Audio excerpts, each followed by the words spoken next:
Bonjour à tous, chers parents, j'espère que le soleil brille chez vous. À propos du soleil, justement, savez-vous qu'il aide votre petit enfant à bien grandir?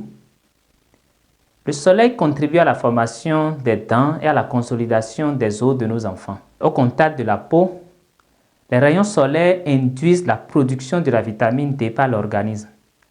Donc, c'est évident qu'un défaut d'exposition au soleil peut entraîner chez un nourrisson une carence en vitamine D, avec plusieurs conséquences bien sûr. Alors, comme conséquence, nous pouvons avoir un retard de croissance, un retard de poussée dentaire et une fragilité des dents.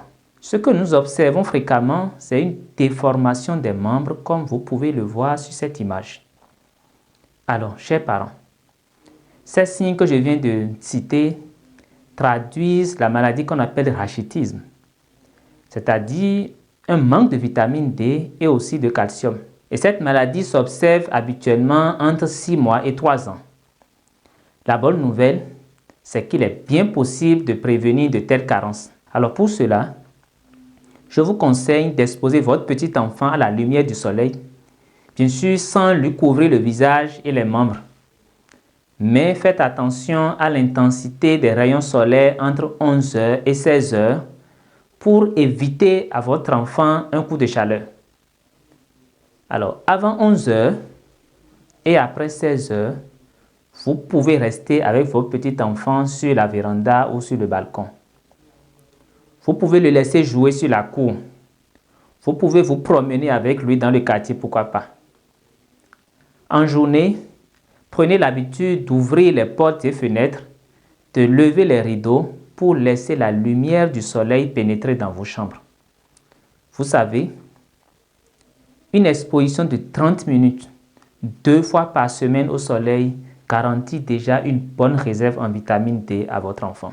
Maintenant, il faut savoir qu'il n'y a pas que le soleil qui apporte de la vitamine D, mais l'alimentation aussi. Alors, par rapport à l'alimentation, qu'est-ce qui est conseillé? Il est recommandé de nourrir votre enfant de façon équilibrée et variée avec des aliments riches en vitamine D. Comme aliments riches en vitamine D, il y a les produits laitiers que vous connaissez, le jaune d'œuf, les poissons tels que le salmon, le cili noir. De façon générale, c'est les poissons gras qui sont riches en vitamine D.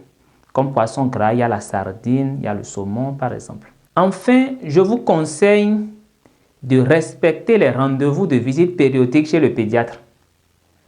Ça nous permet en fait d'évaluer les 2 premières recommandations et au besoin de prescrire à vos nourrissons des compléments alimentaires à base de vitamine D pour traiter d'éventuelles carences. Je voudrais terminer en vous rappelant que parmi les sources de vitamine D, à savoir le soleil, l'alimentation, les compléments alimentaires, le soleil est une source gratuite et disponible. Donc, profitons-en. Merci de mettre en pratique ces quelques conseils pour le bien-être de vos nourrissons, donc par conséquent pour votre bien-être. Et si vous souhaitez avoir plus d'informations sur le rachitisme, rapprochez-vous des pédiatres que nous sommes ou de nos collègues chirurgiens pédiatres, des nutritionnistes ou tout simplement de vos médecins de famille.